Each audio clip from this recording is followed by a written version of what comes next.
haven't set up my Facebook yet. Fuck.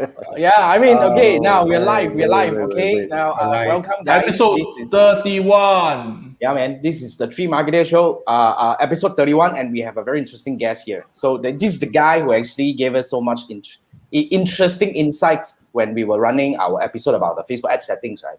A couple of episodes ago. So we're talking about that. Who is this guy, right? He's been actually in our community for quite a while. I was thinking, hey, I think it's good to bring him in, and finally here it is. But what is really interesting about this guy is that, despite all the whatever, very deep kind of techniques that he seems to have, that he was really sharing with us the other day, right? Turns out he's running a F&B e-commerce business.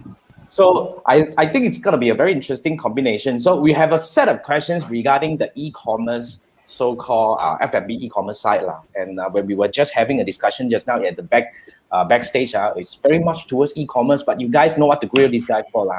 Now, okay, so basically, this is me, Jason. I'm your host. We do this every Wednesday night at 10 p.m. to discuss one topic about so-called Facebook advertising or digital marketing, basically, just to really, first of all, this is just three guys plus one blowing water. Just want to really do whatever we can to add value to the community. And I have my co-host here, Manfred, on the guy in yellow from Singapore, and Andrew from basically from Malaysia, of course, that guy in the black. And we have Carl today. Carl, say hi to the community, Carl. Hey, hi everyone. So what's your story? How did you end up starting a F&B e-commerce business? I mean, Because you're hungry. That's the story that we want to bring in, right? No, but actually, first of all, I think share with us your background a little bit, please. We would like to know you. Okay, so I basically I run some digital. I do some digital marketing stuff in the past, and I use that skill to earn my living. Then, in terms of the food ordering side, it's actually by accident because it's something that we wanted to start as a case study, but we didn't realize that the potential was so big until we had to turn it into full time. It was purely an accident. So it was good. Yeah, it was good. It was good. So why it started? Why you say by accident? How did it happen? Because we came across the product, and we thought, we were thinking like, hey, why not we wanted to say that, can we use the digital marketing skills that we know and to actually implement across all these products and see how much can we scale. Like the original goal was to really scale it up to, can we do 100K per month just on these few SKUs? So then we went on ahead and do it. It seems like you don't have a lot of SKU. Let me bring your page in a little bit. What so this is what? Here you go. This is that, all right? Can you see? Oh crap! It's in Chinese. I don't know. So, Jason, you might want to share the URL for our audience. I will have to YouTube. I will have to do one thing at a time. Can you guys share it? Because when I share the screen, right, I won't be able to go back. No problem. Okay, Carl. Give me a minute. I will tell me about share. this thing. Andrew don't understand Mandarin. Okay, I see a lot of nice food, but you're okay. The pictures will do all the talking, okay? Yeah. Okay, let me Jason, maybe let me share instead. Okay. I'll let you share instead. Come. So Jason, remove traditional the Chinese banner. cuisine ready to eat frozen store. Yeah. Okay, I'm sharing the screen right now. Andrew, let me help you for once. 吃了饱 Thank you so much. 还想要 Then you have to explain 好料想吃自己配搭 mix and match My 万 daughter 岁全系码免运满99免运费basically free delivery 啦无限次使用官网自动扣除 They're basically using countless time 啦免费送好料满120送你一罐超人气蘸酱葱泥醋 Oh my God! I'm hungry already, Hey, don't hire this guy to read your whatever news or do whatever your ads, fail miserably, man. He cannot make a living doing voiceover. Cannot. Oh my God! Time offer. You see, making me hungry again. You already say habis lah. 母亲节将近，你怎么让他下厨 Join the club, my friend. Join the club, So how does it work? These are all cooked food, Carl. How does it work? How do you handle the business basically? How do you handle? Basically, it's all frozen food.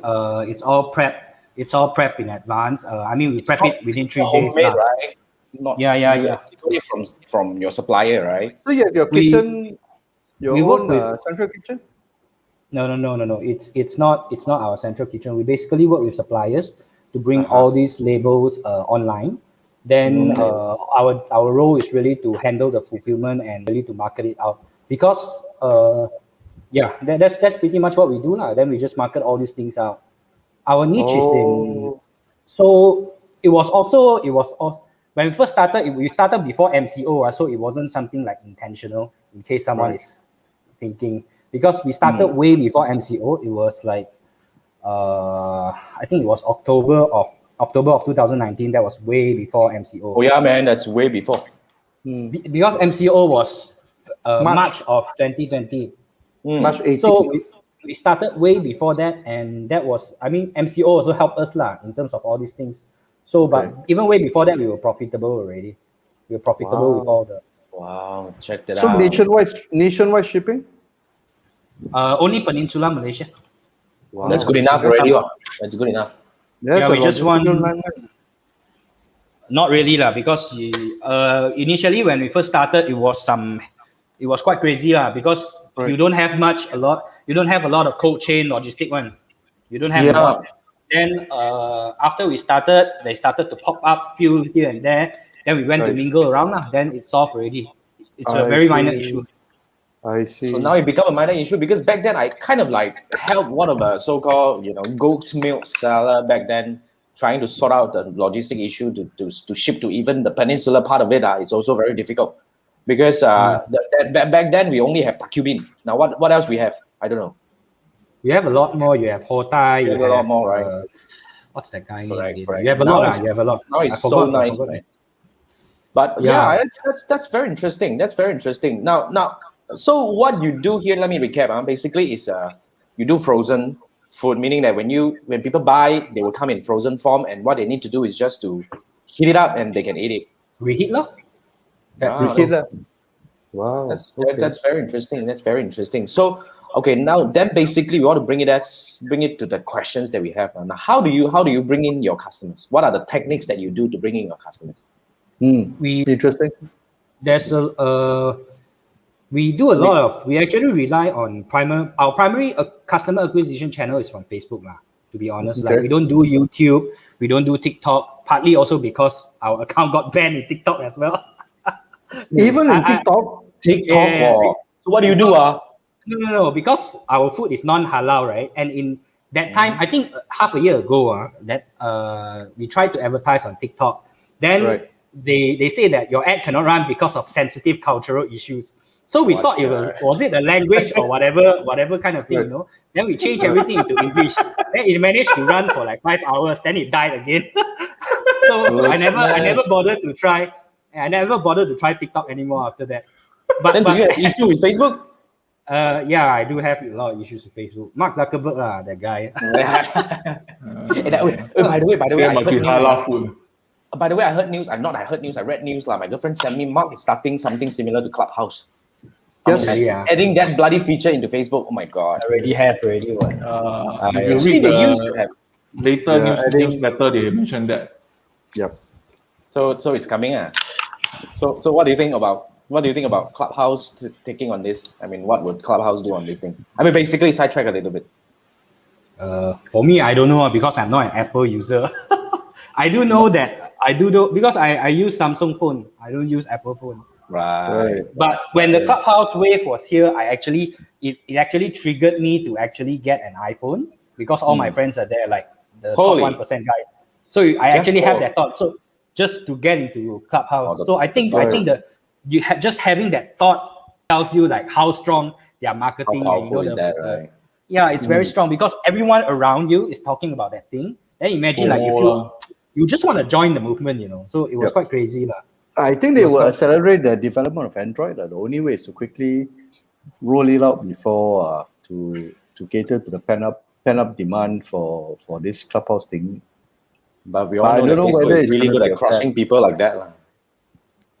They got no choice, but they are the largest available. So whatever is a potential threat. Carl, I want to bring you back to the questions that we had just now, really about Facebook advertising. Because look, you are in Mandarin Chinese market. I mean, and that pages and all the website that you have. That's pretty obvious. It's a very competitive market, and it's kind of like basically you're kind of like different set of marketing. Even you want to run ads and all these different techniques over there. So can you share a bit? How do you get people in? What is the most effective technique or so-called ad that you probably discover that bringing the best ROAS for you and all that? I mean, anything that you can share. When it comes to running Facebook ad, you need to have benchmark. As in, when I say benchmark, it means you need to understand your own figure. Like number one, what's your break-even ROAS, so that you know like how much can you spend on front end to acquire a customer. That's the main thing that you ideally want to know.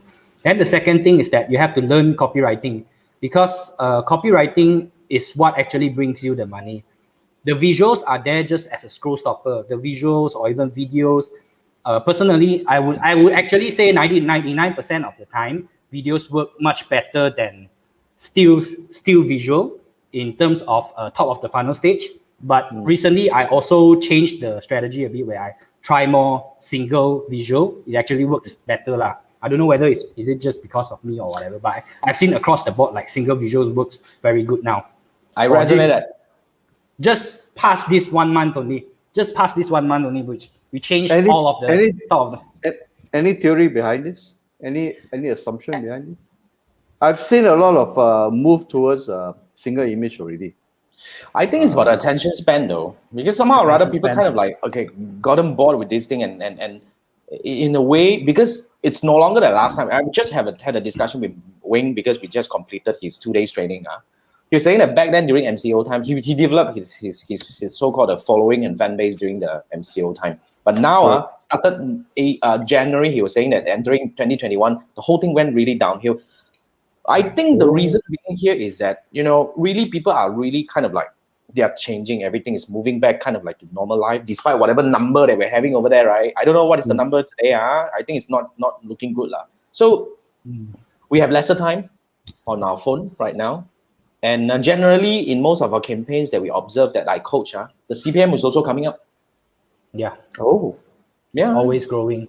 It's always growing. Yeah. And now we are entering the Raya time already, ma. I see. Okay, yeah. Probably the because is coming already. Every time, whenever Lazada, Shopee have campaign, you see CPM is crazy. Yeah. Every single time. Shut up like crazy. Now, GY, let's take a look at some questions over here. But first thing first, I think we agreed to this thing. Manfred cannot use your voice over talent. So that Ben cannot. Then okay, now basically GY was very excited, but I think GY brought up a question over here. First, Renzo, hi. Thanks for coming in. And then basically now let's take a look at the Gamer Scrolls question first before I go to GY. Hey, wait, this is not a question. Saying develop popular things. I would totally agree.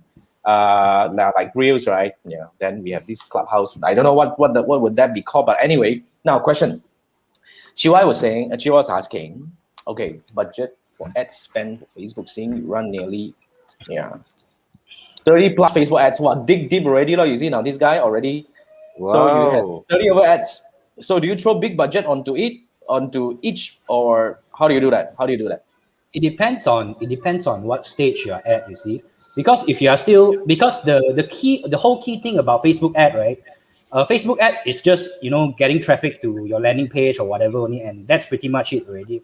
What you really want to find out is that what kind of offer actually gives you the best break-even ROAS or even potentially profitable on the front end. That's the main goal that you want to find. Then if you go back to the Facebook ad question, right? So over there, you have to find out like at what stage, let's say if you don't have any data to begin with, then ideally you wanted to go with, for me, I would go with ABO.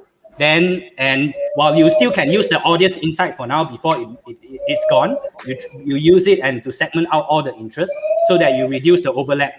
Like ideally you want your interest to reduce maybe lesser than 30% or all those things so that you can actually find like audience overlap. So then you test each of all these single audience. When you are testing audience also, you also need to understand that are you at the point of testing audience or are you at the point of validating angle and offer? Because it's two different things. It's two different things. So the key goal at the first stage is really to find out, do you have a front end valid offer that allows you to scale? When I say scale, it means like the first 3 days, no fluctuation, or even when you went past the 3,000 impression, you see like the ROAS is quite stable one. Like, it's Even converting. under learning phase. Even Even under I, learning I phase. will agree to that. Yeah. Even under Because learning, it's not much fluctuation. It doesn't matter whether it's learning or not, because you have something that's valid. You have something that's valid, right? You have something that the market wants. That's all you need. Then from there, then you start to know, okay, because I have this offer, and it's how I structure all this copywriting, from your headline, how you trigger them, all the way down into your product benefits and all these things. Then you start to scale. When I say scale, it means you go to CBO campaign already. Because I personally use ABO so that, because I can actually control the budget spend better. Because like we've been doing this for like close to 2 years already, we sort of know like this interest most likely can jalan one lah. If you have the budget to actually spend more, I would even encourage you to go broad. Why broad? Broad, definitely you will lose money on the first few days one. That's like confirmed guaranteed. Okay, you don't need to feel unlucky. But if it can convert in terms of broad demographic targeting, right? It means that you can actually get it to scale on very specific interest niche. Then you go back Because to the your offer is drawing. right. Because with broad, it's like you're targeting anyone who's living in Malaysia, right? Then So you if use it's broad to test whether your offer is correct or not. I don't use broad to test because I don't have the budget. But I want to drill deep. I want to drill deeper on the offer part. When it comes to offer, right? Okay, I just want to touch a little bit. Just try to figure out, is it the USP that you're testing, or is it the promotion or the package or the whatever that offer that you're testing? What is that? For us, when you talk, not exactly. You have to understand that has actually a level deeper to that thought. Is that you have to understand what kind of company that you are building. It's like for us, it's like our niche is in braised food. Our niche is in braised food, but we only use braised food as an entry point to open up more SKUs. Like you don't see me advertise other food on my top of the funnel. You only see me attacking braised food because it's my niche and I'm dominant in that niche. So I only use that to enter because I'm so famous. Then when people come in on my back end, then I start to show different things. Like if you are first time purchase, then we have all the purchasing stuff, customer journey kind of thing going behind.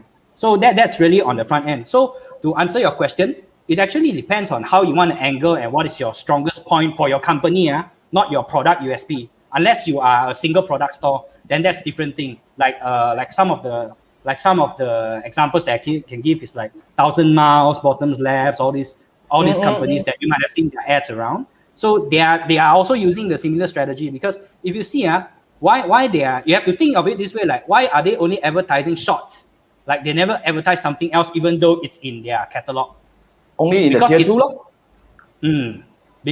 because it's something that they know that, if I use this way, it gives me the best. They validated the offer already. Basically, they validated the offer already. Like, I also tried advertising other food, whatever, but it just doesn't work. Like, it's whether it's an angle problem. So basically, you must find out your best seller first. Use your best seller to reduce all the variables. Yeah. And solve all the problem one at a time. Yeah. I think I would even totally agree to that. Yeah. How long does it take for you to filter to this level of certainty? We started with braised food, so that was always our specialty. We attacked. Okay. When we started, we know that there's a market gap. Then you have to act fast. You have to act fast. Like I think because of us, I think there's like 20 to 30 competitors tried to copy us, but all died already. And how do you build your defense? How do you stay competitive? How do you stay ahead of them? So what do you do? Operations. Because you have to in Chinese we call this 护城河. Yes. You have to have different pillars. Like Your a lot of them you have to understand. Yeah, you have to Moocs, understand like they are doing it because they are doing it because it's in that period of time. They are not in for the long game. So if they are in for the long game, right, their delivery will be top notch, their packaging will be top notch, and all these things. And this is where we invest the money. We put in the money to do the proper work. And that's why the clients the customers that stay with us, right, they actually purchase from us every single month. So that's a very crazy repurchase rate if you think about it. Like you don't even purchase seafood for every 30 days. No. So It's you only do human actually do the packaging yourself. So that's No, quite we a don't tech do- edge. You don't do the packaging. we don't do the packaging, but all these things very simple to settle on. Like Yeah, it's Oh, not a is big it? deal. it's not a big deal. It's not a big deal. It's not a big Definitely, deal. especially nowadays, when all these frozen food or packaged food and all this coming up, it's really a lot of suppliers out there. You just need to find a better one, and then you invest money in doing whatever it is. But I would definitely resonate with Carl's be dominant in one area, because this is a lot of things. I mean, whenever there are several coaches that struggle as well. They were saying that their competitors doing this thing, throw price and all this kind of thing, but same thing. They are not in for the long game. They only come in for throw price for about 3 months. Then once they finish their stock, they move on to another product. So it's fine. So I think building the modes and all this kind of thing is really important, and finding the dominant the what do we call the area that you can really niche lah. dominate the niche. That's a very important thing. Same thing when I try to advertise other products of mine, as in my other courses or my other experts. It's kind of like shaky a little bit. But when I run Facebook ads, I mean, because I'm known for this thing, so I really focus on that. Yeah. So Shiwa is getting excited already. Now, basically, Now, as you can see here, I expected this. Halfway through, we forgotten about the food thing already. Then we went One into question, then everybody start to ask. then okay, I want to bring this up from Gamers Grow. I think this is a very interesting question. Gamers Grow is asking, are there any interest targeting in Mandarin? I don't You think can target by language. Yeah, I There's think language. You can target by language. You can target by brand. You can target by chupapa, whatever lah. All this, because interest targeting is quite flexible in that sense. What? Do you target by language? I do target by language. Like if I go broad right now, when I mean broad, I mean no only pure demographic, no interest targeting. I go by language. Because I don't want like Malay to see my non-halal food. Then later they report the ad. Then I die again. Come to think of it, you might get reported, right? For that reason. No, because we had so many account bans until a Facebook rep actually called us. Sorry, the Singapore rep actually called us and said that, hey, sorry, we actually got into accident and banned you. So I mean, what are the reasons they got you banned? Because of the food? Because of the food and because of their stupid AI. Because they can actually they recognize the visual and your whatever that you posted, right? So how do you actually identify this? That when you try to upload something, right, then you turn off your Wi-Fi, then you can actually see they label something behind your uploaded image, like this is a person, male.jpg. You can actually see that one, if you turn off the Wi-Fi. Wait, what the heck is that? Turn off the Wi-Fi while loading, then you. While you're uploading your image or whatever. You see the alternate text behind it. They have labeled. You can actually, we do all these stupid tests just to stay afloat. but yeah, so then they actually banned us because we were selling braised duck. Then they say, oh, you're selling we don't allow you to sell livestock. I was like, hello, this is braised duck. Then they say, you are not allowed to sell sex toy on Facebook. Then we were like, hello, this is chicken feet. Which part is it? Chicken feet lah. So kai kiok lah. Chicken feet is sex toy? Yeah, they actually labeled. I also don't understand, but we actually we got violated. They say that we violated the rule because of all these things lah. So I see. So we were quite. I never know that people use that.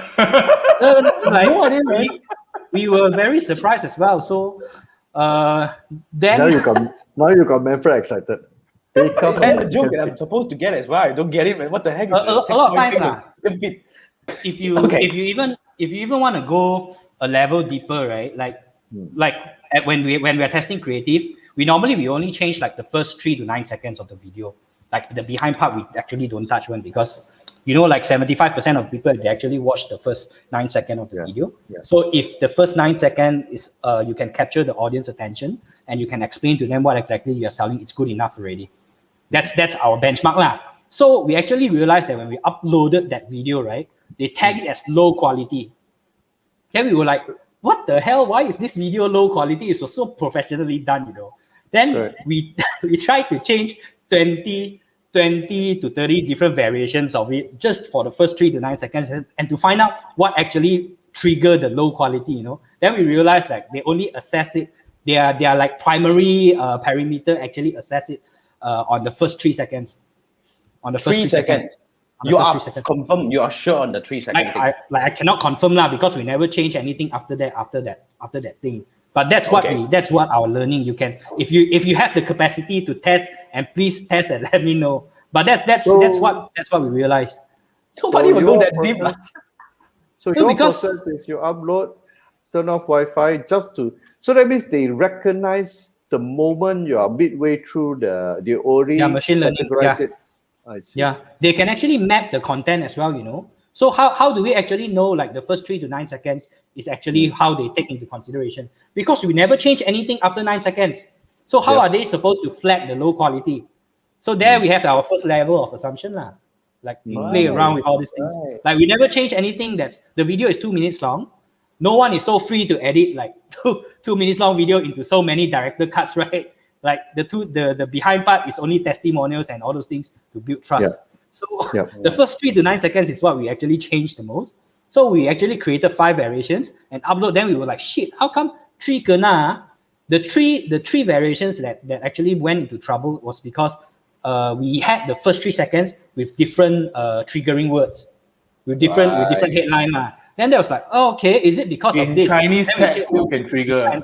Can Still can trigger. You cannot trigger, right? It cannot Facebook's trigger, right? Chinese algorithm. You see, why people cannot, they don't put the word 80, they only put 80. Why they don't put the word 医生, they only put YS. It's the same thing, right? You see, it's the same thing, right? They know. Why? How they know? Okay. How they know? Like when you run giveaway, they will flag you as certain low quality. Chinese characters, they don't put. They replace it with alphabets. Alphabet. Yeah. Why? I mean, this is really the, what do we call it? The Chinese kind of. Some like, say example, sa is SHA. They just put S on there. Because somehow when you read, people kind of get it. when you read, then there's some word missing, but you understand that the word's supposed to be there. But that word okay. What's the reason why that word should be omitted? It's what? Because it's the negative word. The algorithm is able to pick up Chinese character, no. English I can understand, but Chinese character, this is Wow. That's why you see people don't even write when people try to recruit agent, they don't even talk about money anymore. 赚钱 whatever, because money is scheme. True. Guys, as you can see, the whole show is going haywire now. And it's going totally off topic right now. So this is the first time I ask this, please go and ask everyone that you know who's really deep into Facebook advertising, come in and challenge this guy. I think this guy is totally up for a challenge. It's a very crazy thing. Manfred's just been dethroned officially today at no water only. as the crazy experimenter, and we're going to take a back seat and let this guy have fun, man. No, those word as in replace. I saw it on YouTube videos heavily. I say a lot of I think it's Taiwan or China one, they has all the words replaced, but I don't understand why they do that lah. Even though it's just a YouTube video, I watch a lot. Because YouTube also have machine learning. Do you know that YouTube can actually? It's called voice to text. It's called voice to text speech or whatever kind of thing. There's a landing page they actually have, and they put all the machine learning, and they actually their subtitles it's created the same way as well. Yeah, their captions it's the same way. Yep. My favorite subtitle, but now being replaced by Facebook. You see, look at it, they're actually live subtitling this for us right now, as you can see it on our phone, right? All these crazy technologies, if you look at it on the front end, it seems to be, I like it, man, because it does it for me, but at the same time, they're actually doing all this for some reason. Now, Chiwai has a question.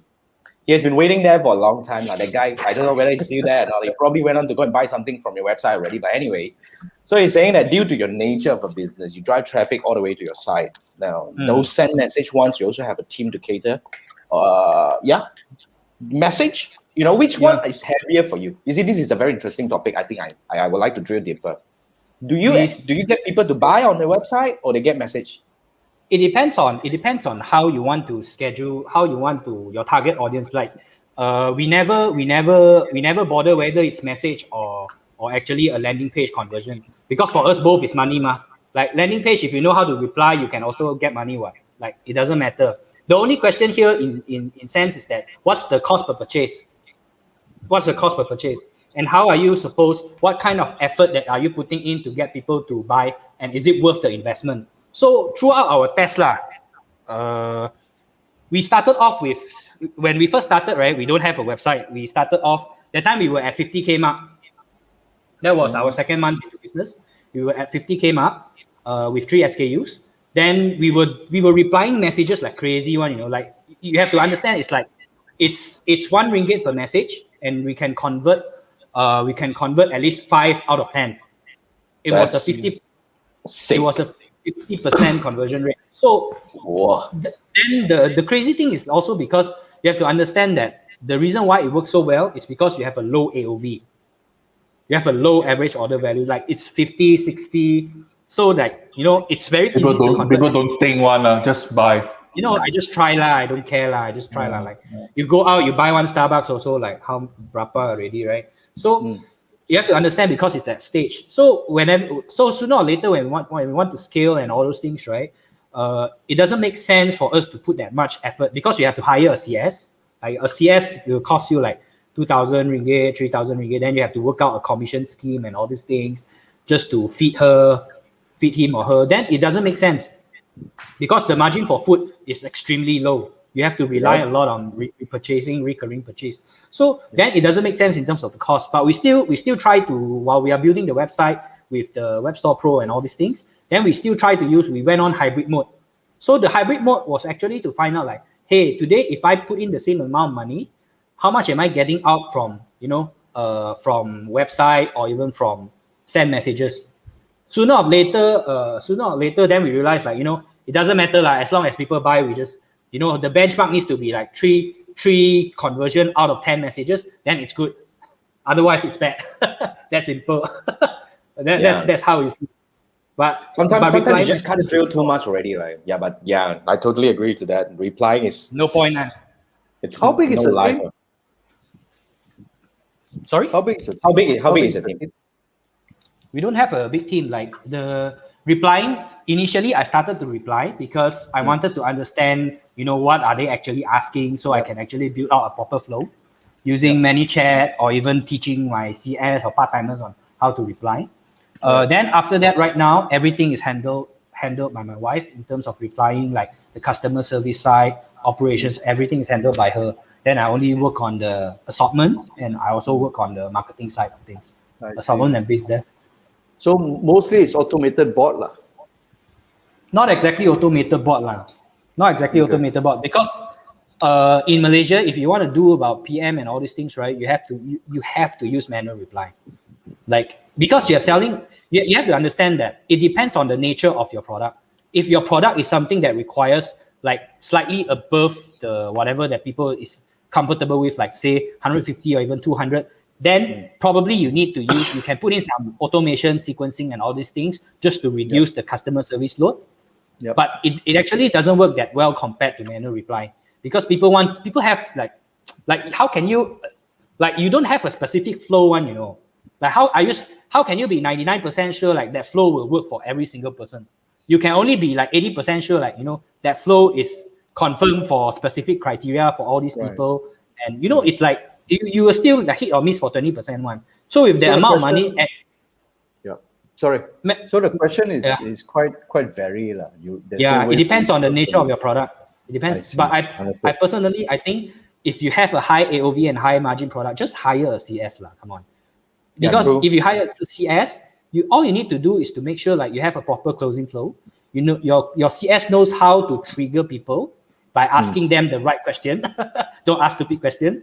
Ask the right question. Then after that you'll be able to close one. Because the art of the not to say the art of closing, but the way to get people to buy from Messenger from you is not you trying to sell to them. It's like they are convinced by themselves. It's like, I have this symptom, I have this, I have that, then they buy. It's quite straightforward. But a lot of people they are too eager to close the sale, so they went hard sell. So that's why it doesn't work for them. Good point. I would totally agree to that. Yeah, same thing as what I think it was mentioned by Chun Yen as well. he was saying that it's really the flow. So you just need to bring the right people in, and eventually you need to work out the process. And I think somehow or rather, the process is really a lot of businesses are missing. Yes, correct. Like what I would totally resonate with Carl over here, because people are too eager about closing and all these kind of things. They never thought that, sometimes, some people, I just want to go out and get as many lead coming in, but they forgot that, in fact, the lead doesn't really matter. The number of people that you're able to, the process that is able to help you do the conversion is really more important. Like if you have a higher AOV, like you said, get talking, man. Build the trust around the conversation. Correct. That's the only thing. That's the only thing you need to do. Yeah. Sometimes just like a lot of people wants to build offer top of funnel. I actually recently just had a discussion with one of my coaches over here. What she sells is really something of a higher value product, but she built what do we call an offer that kind of like, in a way, it doesn't really help in terms of, in my opinion, just really purely in my opinion. I think that it would be a lot better if you go straight to the point and tell people what are you trying to sell at the back, instead of trying to create an offer that is not really related, or somehow rather confuse people towards your product, because you will attract the wrong audience coming in. Then when they come in and then they realize that, oh, you're selling these, but I thought it was that. Never mind, the market will tell what. When you run an ad, you will know already 1 or 2 days. You will know one. You will know one. But if your product is front and center in the creative, you should not be mistaken, right? It's actually it depends on how you angle your creative. Actually, like we normally, like for us, like we would angle their desired outcome. That's all what we put on the image. Desired outcome. The desired outcome. For your food, how do you put your desired outcome? How we would say this is something that you have never tasted outside before, because food is something that's very personal. Food is something that's very personal, and it's something, all I need is to entice you to actually click to find out. Then I tell you this is something that you never tasted outside before, which is true, what? Because really no one does this anymore. Like, I'm not trying to trick you or anything. Then I start to explain, I say this is something that you never tasted before. Then I start to story a bit. Normally when this is where we try to go deeper into the level of copywriting, because we started with this is something that you never tasted before. You have gotten the attention already. Then we follow up with a small preview, since young, I love all this food, but as I grow up, then I cannot find this food outside anymore. Then I realize no matter where I go, then that's where you insert. After that, only you insert your solution and testimonials lah. That's sorry.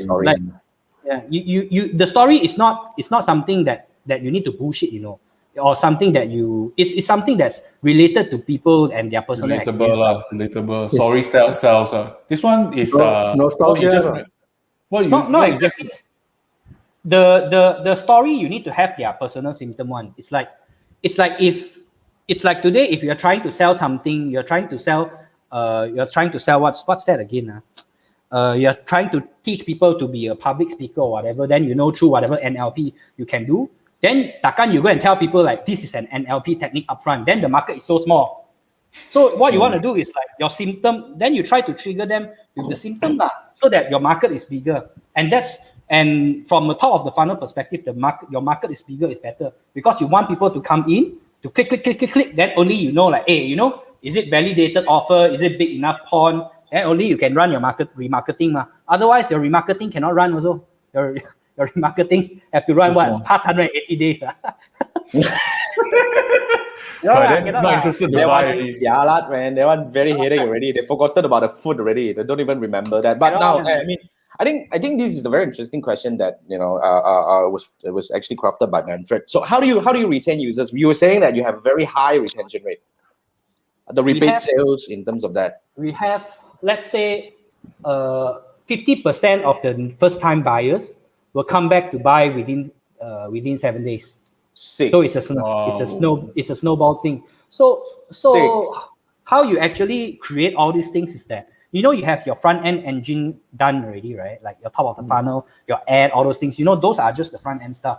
And normally the first order you don't make money one.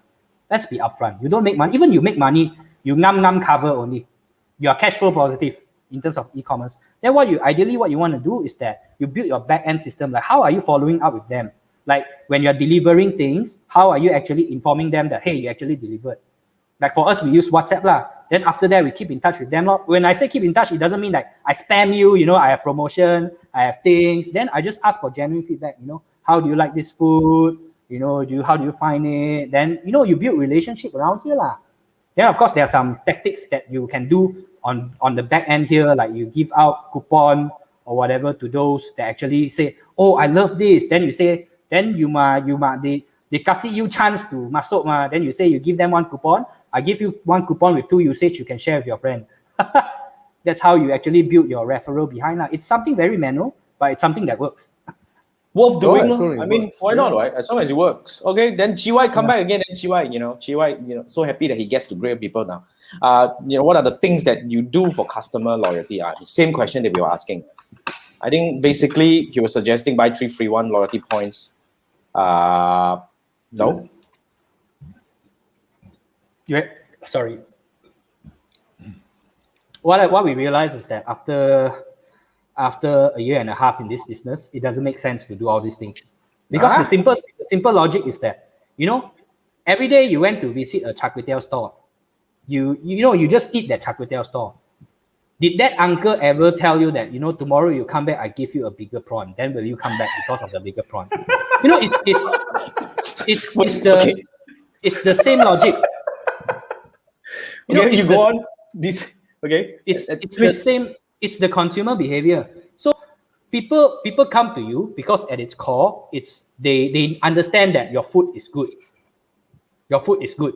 So if you want to increase the bigger question that you should ask is actually, you go a level deeper, is you have to do your RFM analysis, your recency, frequency, and what's that? And monetary. Like what's your AOV law? Like how much do they buy from you a month? Then the recency, how long does it take? When was their last purchase? So you actually need to drill deep into all these 3 areas to find out the relationship. Once you have the relationship, and these things it's not something that when you start the business you can do already, because you don't know. So when you start the business, what you need to do is you really have to go very on ground and speak with the customers and really understand, hey, how you find about the food. Then you start to analyze. You jot down every single purchase data, their email, their contact, whatever shit. You write it down in an Excel. Then you start recording. Then you start analyze lah. Then by the end of the month, you have some idea already. Like how many percentage of these actually come back within 7 days? How many percentage of these actually come back within 30 days? How many? Then you start to have a better understanding. Like we have a customer, like we have a bunch of people, right, that actually bought from us every single month. Like we have been in business for like less than 2 years lah, a year and a half. But yeah, they bought from us every single month, and every single month is 200 or 300 ringgit. It's not something that. One question, are you telling me you really collect all the data, then you break down, you know that this group of maybe mid-30s male who stay in Selangor will always like to eat? You collect this kind of statistics? You won't be able to know. You won't be able to know their demographic because like you can only agak-agak lah. I never drill down into their demographic, but we sort of understand like, based on, you can reverse engineer based on your delivery address and your recipient lah. You can, yeah. Or in Selangor, because you have to understand like, are you buying for self-consumption or are you buying as a gift for someone? It's a very different. It's like if they buy for someone to consume, right? Then like, okay, that's the secondary target market that I can actually go out and whack. Then your typical 4P market penetration, whatever. That's where you actually can go into and can play into that market lah. Like we recently tried to get more people to buy for their parents, to buy for their grandmother, and it worked quite well. It worked quite well because that was our secondary target market. We know that, hey, a bunch of people they actually buy because they have family over here. Then everyone stay together. Then we can scale this part. Then another part, how do we scale? How do we actually reach out and attack the market? Then we do the other part, Then we try to find out all these things. It's not obvious one, Like I say it out now, it seems like very easy and very like upfront, right? But I tell you, during the discovery process, it's not something that's very obvious because you have to go through all the chat. You have to go through all the nitty-gritty lah. Only you will be able to find out. So that which brings me to the point. The question is, does how many e-com sellers actually go through that? I think it's a very good practice, and I it's definitely a very agree. profitable practice. But the question is, how many do that? I don't think so. It's all in the data, it's all in the data. But what people why people not doing it is because they find it too troublesome. They only want In sales. fact, I know a few of the e-commerce sellers, actually they have all this data at the back of the head. Like how? They know which age group works better, they know all these things. But to be frank, that's only about a handful of them, These are the less top than These are the ones that will be in the game for the long run, and these are the ones that's gonna make it. Right. You see, if you don't understand your customers, then what's gonna work? I think definitely, and just like what Balkis was saying the other day, right? I like what Balkis was saying. If this is, a lot of people say that, wow, so much work. Wait, but that's your business. It's your bloody business. It's your work. It's your whatever. If you don't want to do it, then who else is going to do it for you? Come on, man. You think the money will just come and fall on you just like that? I really like all these techniques or whatever analytical things that Carl is doing. Fred, you want to say something? Yeah, Carl, just to add, I think to sum it up for what you just mentioned is actually acquiring a new customer is expensive, but getting a repeated sale is much easier than the first sale. It's going to give you more profit. More profit because you have a lot of data, and especially I like the part on giving as a gift, giving out a gift to grandparents. That one I really never thought, if I'm in your position also. So until you see the data, you may figure out, and basically you must make an assumption, then you try to prove the assumption. Yeah. Economics. Do you study economics? No? It sounds like you do. I learned this from an economics person. Yeah, hypothesis. I never took economics. I got confused. I tried to, because I find it very interesting. Make it what macroeconomics, make it even more confused. It's not easy. It's always to confuse you, because economics is really something that is always based on something that's not true.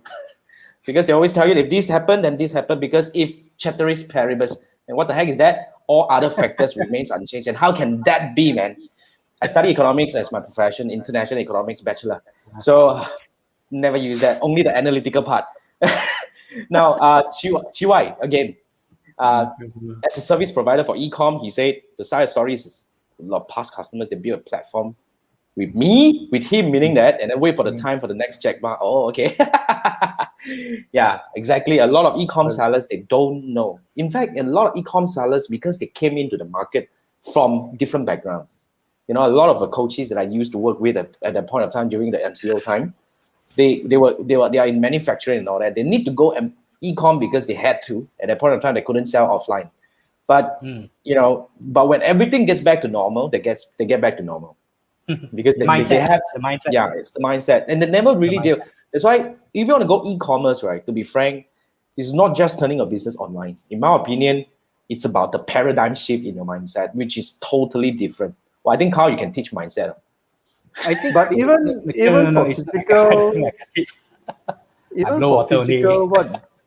for physical business of selling, whatever Carl has practiced is also it should be used inside. In every business. Yeah, isn't it the same? Yeah, as long as you do business with other people, you should actually do this. But maybe because Ecomm has got a lot more data. That's why I would say data is easier to access because true. In companies, you have hierarchies and all the departments, so it's quite difficult.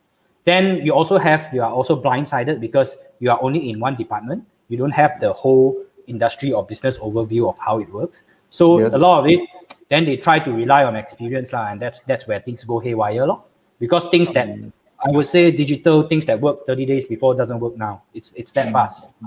It's that fast. I just want to add, I also guilty of making such a mistake because the management will definitely push for more sales, push for people who drop off, push notification in app, send email to sign up user. Basically, just want more sales from new people. And we are looking at the wrong. And they never care about how to make increase the lifetime value. You should actually mute the lifetime value from the existing customer and find out, because they already has their relationship has actually drove up, as in from stranger to acquaintance already. So you need to work a bit harder. Acquaintance to become friend become better friends, and customer referrals and so on and so forth. It's easier, and especially you got their handphone number, just talk to them straight away, But the question comes is, what do you talk to them? Say, example, they already purchased from me, ask for services. What else can be improved? Do you like the product? Why do you pick this color or something like that? All this We boils need to down to have process. onboarding journey. Onboarding Yeah. journey based on their affinity. It's actually everything boils down to content. So you need to have a very strong content department that allows you to scale into different channels. Like you actually, like, normally when we approach content, we try to have a super long form one, whether it's in the written format or whatever. Then we actually shoot that thing that we know that based on this script, this written format, it will work. Like it won't work like the best lah, but we know like 90% of the time it's consistent, it will work. Which is the style that you see most of the time on social media now, which is something like what I call third-party written style or testimonial style. Like this is my story, whatever lah. It works like 90% of the time because it's a very authentic UGC kind of angle. So if this angle is working so far, then what we do is like we scale it by putting different characters into it, like different angles lah. Then we use the same format. Then we see whether we apply into SEO channel or YouTube, whatever lah. I mean, if you're talking about the bigger holistic view of the whole marketing channels that you want to play, because that's how you should actually approach it. Otherwise, your cost will be too expensive. Because why? Because you have to hire like one social media guy, but your content is not anchored together, so you don't have the focus. Right. So that's something that. I think you're really strong in content. I think that actually your background adds value to that thing because of your, the agency background and all that. But before that, we have a statement from James. James is from Philippines, right? Philippines, correct. James is my GIC member. So he said he combined Ecomm and traditional business, B2B, selling to companies here. Great result when you combine both. I will agree. Sometimes, you just have to find a balance. And congratulations, David, for the awesome result. Awesome. Now, let's see. Do we have more questions for Carl? I don't think Carl, I have just it. one question. So, in terms of content, because content is not my strength, to be honest. So, where do you start learning content? I actually, if I wanted to do something similar at what you just mentioned, is there an influencer that I need to follow, or course, or website that I need to visit? There's a guy that I actually went to his course, and he's really good at copywriting. You have to understand, like my level of Chinese copywriting, like I have a lot of. Hey, that is damn good, already. No, why? Just read. No. I cannot write on the paper one. I have to rely on pinyin. You have to understand. My level is that level. Like even though I'm Chinese but after coming out work and all these things, I mainly speak in English and I write in English. So I cannot write. I find it difficult, to actually express myself in Chinese. So then I went to this guy's course. That course I'll PM you lah, whatever. Then we see how we go from there. No. I mean, for the benefit of our audience, please. I mean, really, you can please. actually look for him. Big shout out to Hugo Pang. We call him Hugo. You can look for him. Based in Singapore, based in Malaysia. Based in Malaysia. Malacca. Hey, you know him as well. I followed him for a long time. I followed him for a long time. I went to his course. It's very good. He's really good in copywriting. Chinese copywriting in particular. You have to understand. I cannot write in.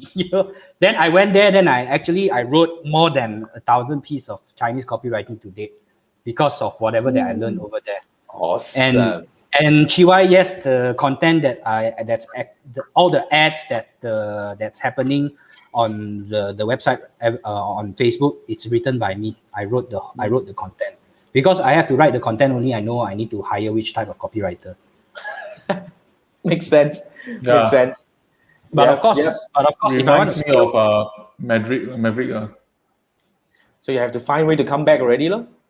You have to find a way to come That's to Malaysia. The tactics part, but just not what you mentioned, the strategy part, where you actually use a UGC as a template itself, then you have different angles. This kind of thing, not anybody can suddenly think of it, no. So you have to experiment around. Like if you are in FMCG, let's say if you are in FMCG, what's a scroll stopper for FMCG? Then you look around. The best way to look around is not to try to look up on some blog that tells you 10 best ad hacks that you can see online. Normally those are bullshit ones. Like Like Normally, don't I need, go to the competitors' Facebook advertising, Yeah. then see what You- they you- do, then I you follow. un- suit. you Because try when to Because the, when you the spend big, money to advertise, most likely that copy must be damn bloody good one. it's not they have a logic behind lah. They have a logic behind how they trigger emotion, how they build you into how they guide you into saying that, hey, saying yes to that solution. There's a way to do it, and there's a lot of format to do it. So what you actually need to understand is like the best thing that I learned from the course is actually you know how to analyze and you know how to think in terms of your prospects shoe. So because you are able to understand that already, then you have the ability to analyze what's working and what's not. Because otherwise, normally what people would do is like, I go there, I go to the ad library, then I see when the ad is posted. Oh, 30 days ago, it's still running right now. Then it must be a damn ad. For a longer duration, then 卖涂料. Just Then you follow, just right? follow, copy, paste, then you realize, it actually doesn't work that well. So what's the trick behind? I think it's What's a the trick? psychology in selling. In fact, it's Yes. the thing that you need to understand and instill into your copywriting. To be very frank, I really admire those who can write at this level. Yeah. Thank you for recommending. I've already posted a link into my YouTube and Facebook. You guys can follow Hugo on IG. So I got a link from Manfred. Now, Manfred, do we want to quickly go over on your wow today? Yes. Just a quick one. Let me share the screen. Today is a chop, very fast one. Okay, I have in a situation that someone passed me Adobe. You all can see, right, the screen? Wait, let me bring it up here. Yes, So, correct. so in the situation that actually people give me Adobe AI file, PSD file, XD file, but I am not an Adobe person. I don't have Adobe Creative Cloud. So I have problem opening up. So I found this website. It is quite a decent website, but I only use it to view the AI file. So you can actually use this photop.com. Okay, to open up. I believe you can do a lot of editing, but the problem is this is web-based and it will be very slow. So for opening up things to see, this is a good choice. At least to see. At least to see. So Jason, just trouble you again to share this in the YouTube. I already. Yeah, and that's all. That's all for today. Very simple website to see. I think it's a very useful one. Because to be frank, if you work with agency, that you will know that when they send you something that you'll be like, what the heck? How am I supposed to open this? At least this is something that you can actually use. Thank you so much for sharing that. And then, our friend just did a quick bullet. English, Maverick. Chinese, Hugo. I would agree to that. I follow Hugo for quite a while because the way he writes, the way he actually does that, it's really, really awesome. Strikes you every single time, right? Yeah, it's really good. Every single word is really well crafted. There's no unnecessary words. Every character serves its function. Yeah, it hits you just because you are, they know the way you think. I think it's about they try to come from, they don't write based on whatever they need to write. They write based on your kind of like your thinking journey in terms of buying this product from a person. So I think that's the most awesome thing that we need to look into. And David was saying, David was saying he tried hiring a content marketing agency for 3 months, so expensive, and effort and work is 3 times more because you need to check and guide them on the brand's vision and voice. Similar experience now I'm back doing on my own content. I would say, right, if you can, I don't know, Carl would have a different angle maybe, but in my opinion, I think I also had a little bit of experience working on our clients' content, but at the end of the day, I don't know. I would still think that if you can do your content on your own, that would be the best. What do you think? What is your take up? For me, I look at margin. If the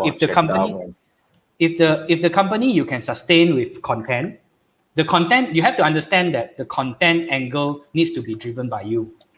That's like the direction and everything needs to be driven by you. You have to decide how the content, the tone and manner, how you want it to be. And when you hire someone to do, you are literally using their time to help you to do the task only. And the minimum goal that you expect them to do for you is 80% of what you expected. Then you just change some words or whatever, so that they handle already the thinking part and the production part. That's how you should actually approach the content thing. That's for me. So if I have the margin and whatever that I can do, I would definitely hire. I wouldn't do it on my own. because if you let's say, I always tell people like the money is not made within the ad manager, the money is made outside of ad manager. How? After because the click. you cannot control today Facebook, whether they ban you, they ban your ad account, they ban your ad or whatever. So as an e-commerce brand owner, what you're focused really on is like finding new assortments, finding the better assortment that you can play around your profit margin. So that takes you a lot of work already, you know. Then the second thing, you want to build content library. Like I'm not talking about you creating ad. Like creating ad is like it's basic. If you want to do e-commerce, your content is basic, but you have to create content library so that you know that every single day when you're so structured to do it, you know when you want to scale, you don't know when your ad will die. You don't know when you'll hit the frequency cap, when people start to get tired. Let's say the single visuals are working very well for the past 1 month. You don't know when will it die. you don't know when will it die. So do you have enough library to actually build up based on your past data that tells you that this kind of copy works, it can help you to give at least what kind of ROAS and all these things? How are you keeping up with the content library? Because it's about content game now, you know. You think about it this way. Another way, because I'm using Facebook a lot, is you have to think about their ad inventory. They have 15-second slot, they have 30-second slot, they have 1 minute, 2 minute slot, they have 5 minute slot. So are you capitalizing on all these different formats? You also have stories, you also have all these things. So whatever that's native to the specific channel and to the specific inventory, it will definitely perform better than the others. The question is, do you have enough library to actually capitalize on every single all this opportunity or not? So if you ask me, go back to the question, I would definitely hire a content guy or even a visual production guy, because we already know how it works. We know how we want it to be. We have that top level direction already. We know that, okay, for this one, I want it to be this way. For story, I want it to be a 15-second UGC with this kind of cut. Then you know how it works already. Then after that, it's really just scaling only. Correct. I think it boils down to the first thing that you mentioned just now, because the idea came from you. So you see, a lot of business owners out there, when they're hiring agencies, as based on a little bit of experience that I used to have, they have no clue. They were looking to be. I mean, they came in. They say I want to be guided, but the problem here is that guided, and then communication was not done in a proper way. You know, the client don't understand the agency doesn't understand the client, and all these things. This is where the whole thing falls apart. They expect the agency to take over the thinking for them and make the money for them. But I don't think we can ever think. I mean, That's as the an way. agency perspective, we can't really think as the owner of the business. So one question, Carl. Do you engage in organic content, or the content that you generate primarily is for ads? No, we do in organic as well. We do it organic as well. So do you test in organic, then put it in paid, or paid and then do organic? What sort of content do you put in organic? Because I can't read your Facebook. No, I don't understand. So, let me post the link. Yeah. How do you engage? Or how you keep this audience? You have to understand that running ad and running Facebook organic is different. Yes. It's different. You have to understand, because it's like, we go back to the philosophy again. It's like every single channel you have, ad, you probably running for prospecting campaign, then you have to speak differently. But so for even for our Facebook account, we try organic, right? We try to go very product based also. Like you can never see people do product based. Can have so many likes on. With this kind of base account, it means our organic reach is good, Right. Then the organic reach, what sort of flavors do you put in organic? I mean, what do you write? What do you put in? We write some backstory of the product. Backstory of the product. Then we write some like how we came out with the product. Then we also write something, like some nostalgic stuff, how mom used to cook all these things. Then we also chip in some testimonials. We try not to keep it too bland in the way where like everything is about product. Like no one really, like you go social media, you go and you want to understand like how is this celebrity doing or whatever, or the recent hot case the YouTube case, like try to understand all these things on like. So we try to keep it very lifestyle based, so that we are not very product heavy. Because if you just come in, I have a pin post that's good enough to tell you what I do already. I have a pin post. The first post that you come in, it's about some of our touch a bit on our brand story, so that I can actually soft sell to you a bit. Like this pin post actually is about Yeah, it's about the whatever 11,000. 11,000. Yeah, we were saying that, I taught you. this is what we learned from 11,000 of customers that bought from us. We actually rank it up. This was actually a pretty we were actually doing some tests with this as well. Like, we were trying to understand, like, hey, today if I create this type of content, then I chip in a promotion at the end, will people actually comment or not? Then you can actually see the comments were quite crazy. Yeah.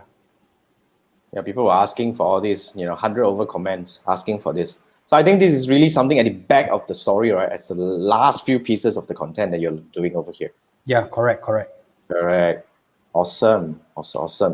I think I like the idea. You only need to focus on the pin post, because if people want to find out, they will find out, and your posts should be more towards something that you are, you're good at. That's very interesting. I'm just quickly going through. Wow. Right. We actually shot all the products with my smartphone. Right. We never use all the DSLR, all those shit. We just use smartphone is good enough. Oh, nowadays the smartphone is very good already. Awesome enough. A lot of people think they need to have DSLR, but the thing is that you have to understand photography lighting pretty much dictates your outcome of the photography already. Correct. I would agree to that. Your lighting is more important than having a 2,000-3,000 or even 5,000 kind of DSLR. It makes so much sense. And Just lighting bring is the very cheap. LED link light. And plus, I presume you use Canva to edit your photo, right? Yeah, I use Canva. Only Photoshop. Right. Only AI. No need. All right, guys. I think, wow, this is really awesome to have Carl here to share with us so much golden nuggets over here, ranging from Facebook advertising, running an e-com business, in terms of the mindset paradigm shift, even come down to the content writing. You know how crazy is this guy. So he already commented and say hi over here. So please go over and follow him, and follow his Facebook page as well, which I already shared at the very beginning, which is already there. And of course, this, I don't think this will be the last time Carl is here. So we would definitely look forward to having him back again in the future to share about different topics. So anything you want to ask Carl, you can still type your questions in the comment section. And when we see more and more things coming in, then we will bring him in again in the next time. So, guys, anything else you want to share with us, Carl, in terms of if you want to start an e-com business, if there is any advice, to our audiences over here before we go off? Watch this episode again. No lah, we blow water only. Pick a niche lah. I think you have to really understand understand how to actually do some research, like heavily research. Even when we started this business, we didn't invest a lot of money. Like, I only invested 500 ringgit. Oh, 500 ringgit. So yeah. I only invested 500 ringgit. So and you have to understand the scale that we are at now is like we are doing more than we are doing 6 figures per month lah. So and our previous quarter actually is like the 50% of what we did last year. Wow. For the whole year. So it was actually quite an exciting journey lah. But you have to understand what you are dealing with first. So the first thing, going back to the question, is like you have to understand what you want to do and what is the market gap. It goes back really down to all the nitty-gritty things, the market gap, what's the market gap, and what are the competitors doing? Will you be able to reverse engineer out what type of things that they are focusing on? What is their typical AOV? Because all these things you can calculate one. If you cannot calculate, you just go and Shopee to see. Very straightforward. Just go and Shopee to try to reverse engineer and understand, just to understand some statistics, so that you try to understand that, hey, if I venture into this project or even into this market, will it be profitable or not? If it's not profitable, what do I still want to do? Like what kind of things are there better opportunities? So because I'm coming in from the angle of business person, it's not like I go in for fun and try to scale this to play this game and marketing, then do some expert thing. No. So when you say go Shopee, find the AOV, roughly how to find again? Sorry, I don't catch. Look at the monthly sales. Like it depends on what kind of, because Shopee, the game on Shopee is very different from how you want to play it on Facebook. Like you will see Facebook right now, we have a lot of drop shippers. We have a lot of drop shippers on Facebook right now in Malaysia, specifically recently. Okay, so yeah. So then the original product cost, let's say if they're selling on Shopee, Lazada, it costs around 35 ringgit, but they're selling it at least 4 to 5 times, 4 times more on Facebook. But people buy. Why? The question is why. The question is why. So it's something that you want to figure out lah, and depends on what type of market that you want to in. But I approach this thing as something that I see have potential in the next 5 years or 10 years, so that you at least understand. Even if you want to, let's say if you want to venture into something that's on trend right now, is healthy stuff. Right. So healthy stuff, you check on your Google trend, you check on what type of things that people actually search, then you venture into it. You can do some small scale testing one, it doesn't hurt. Like you open a Facebook page, like for me lah, if I want to test a product lah, normally start with $500.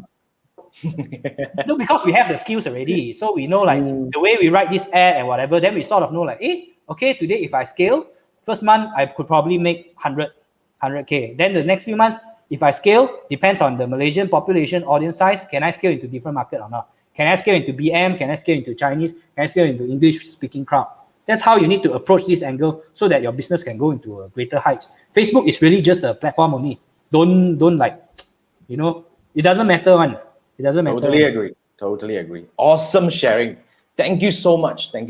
Guys, I already shared the link to Carl's Facebook page and all that. You know where to find him. Really, thank you so much, Carl, for joining us today with all the crazy information and knowledge that you were sharing with us.